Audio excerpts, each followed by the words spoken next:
to tell us about direct background constraint at the low frequency regime for 21 centimeter cosmology using source projection-induced polarimetry. Waiting for my slide.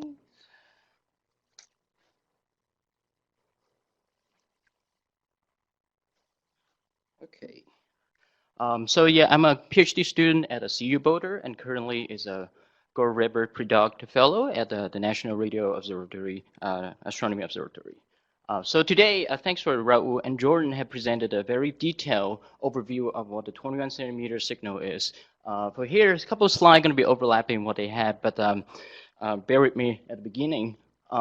So based on NASA's astrophysics roadmap in 2013, Cosmic Dawn Mapper is one of the 4 manned missions they propose. And the goal of that is to identify the origin of galaxy, the origin and fate of the universe. Those are 2 main objectives to do 21 centimeter signal. My next slide is presenting is a kind of, earlier from the last 2 talks you have heard is people try to attempt to detect the signal from the ground. So to do it on the space, currently there's 2 ways to do it. Either you put a interferometry array on the Lunar Farside surface, or like there, you have a satellite orbiting around the moon and try to do detection once it's passing behind the moon. The idea is because the moon, Lunar Farside is very ideal for a radio quiet environment. As well, when you move into space, you already eliminated the effect from your ionosphere around the Earth. So the challenge of this 21 centimeter signal is what personally I think is a very hard. The analogy I'm putting here is on the left side, there's a picture of student doing go panning. Is we have to sift through different data to get to the bottom of it. The 21 centimeter signal is your gold dust, and all the contamination from the galaxy, from the RFI environment, instrumentation, all those things just like pebble, boulder. You have to sort them out, get through it. So what I like to call this method is divide and conquer. My part of my project right here is to tackle the hardest one, which is the foreground contamination from the galaxy and all the extragalactic sources. Here is showing a plot of a all-sky map mapping at the frequency of 408 megahertz. Normally, people can parameterize the foreground spectrum as a function of observed frequency with some power law with a spectral index alpha. So they mostly to remove the foreground to get to the extract 21 centimeter signal, people had to assume some model for the foreground. So I'm designing a new approach that you can move away from any parameterizing for the foreground model, and you can use a direct observation. So this approach is what I call is a cosmic twilight polarimeter. Its idea is if you point the antenna, if you point 2 cross dipole toward a north celestial pole, because north celestial pole is a fixed reference point in the sky. So if you're staring at it constantly, the sky, the foreground, the galaxy will revolve about that fixed point. And what it do is if you have a, here this slide, what it's showing here is, so I have a picture up here, that's the sky when it's revolving about the north celestial pole. The bottom here is a render of the cross dipole that I'm using. The size of a dipole is about 1.5 meters.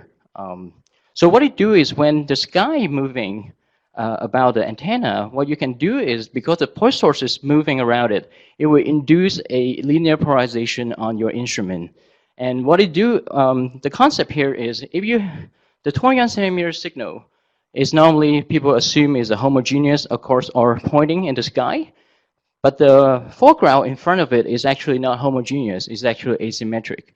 So only the asymmetric component can induce a polarization on your instrument, but the background will not induce any polarization. So in this way, I created a way to separate the 2 components and detect it.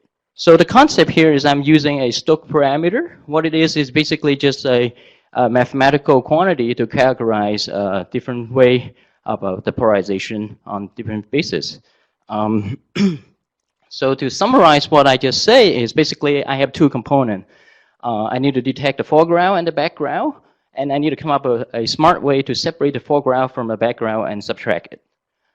So what I'm doing here is, as the foreground moves around the antenna, the polarization induced by the asymmetric foreground will produce a sinusoidal function for you. And the frequency for that sinusoidal is twice diurnal, 2-time diurnal. So for each day, 24-hour, the sky will pass through the same antenna twice. So that way, it creates a very unique fingerprint for the foreground in my data. So I know if in my data I see a twice diurnal component, that's only associated with the foreground, but not my background. So on the plot here is showing on the left side, the vertical axis is observed frequency. The x-axis is a harmonic. When you Fourier transform a sine wave, you will recover a delta component, a delta function component. So what it's doing here is I separate the observed frequency as a function of Fourier component. And if I cut a slice at the twice diurnal component, then I will be able to recover the foreground spectrum from there.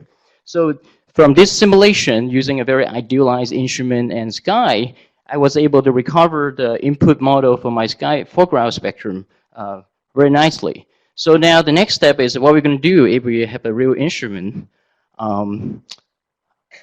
Before I go there, one more thing about the concept is when you're detecting the Stokes parameter, the Stokes parameter contains 4 components. One of the components is the total intensity. When you're measuring a total intensity, the total intensity will contain both the foreground and the background component in it. And when you measure the linear polarization Q, it will contain only the foreground. So in some way, if you think of it as I have a, before other global 21st century signal, they're using just a single bucket. You know, they try to sort through all the signal in one bucket. What I'm doing here is I create a secondary bucket and I move all the boulder and rock into that second bucket and categorize it before I try to find my 21st century signal in the main data. So this is create a unique way by designing your instrument and observation strategy so that you can separate the foreground from from the data that you're actually trying to measure. However, when you're using the actual antenna beam, the antenna beam actually have a functional dependence. So in the lower panel here, I'm showing is a 4 frequency, a 50, 70, 90, and 110 megahertz. And you can see the antenna beam pattern actually changing as a function of frequency. That is a physics when you could do solve the electromagnetism function on an antenna. That is a realistic. So there's no way we can get rid of that by designing an antenna. However, we can do some mitigation approach to correct this effect away. The upper panel here, what it's showing is the smooth line here is my input model, and the wiggle line there is the output from my simulation that have the real antenna effect in it. And you can see all the wiggle and bump actually come from the antenna. So I just need a way to characterize the antenna and remove those structure. Then I will get my foreground spectrum back out. So the simple idea is to, because we can do a numerical simulation on the antenna pattern, we can have a very robust way to know what the pattern we expect are. And then we can use a reference sky map as our template. Then we just compare the two to try to correct for the beam structure back out. So if you think of it as, I have an equation with 2 numbers multiplying each other. And both of them are unknown, but if I can fix one of them and just scaling the other parameter and compare the result back to my measurement, then I will stop correcting the knob when the error reaches a minimum value. Then in that way, I will help me to scaling my the beam correction back out. So here, this result showing is, if you look carefully, you may not be able to see from there.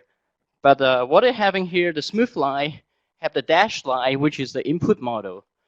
And there's an overlay on that. That's the red color line. That's what I call the beam calibrated result.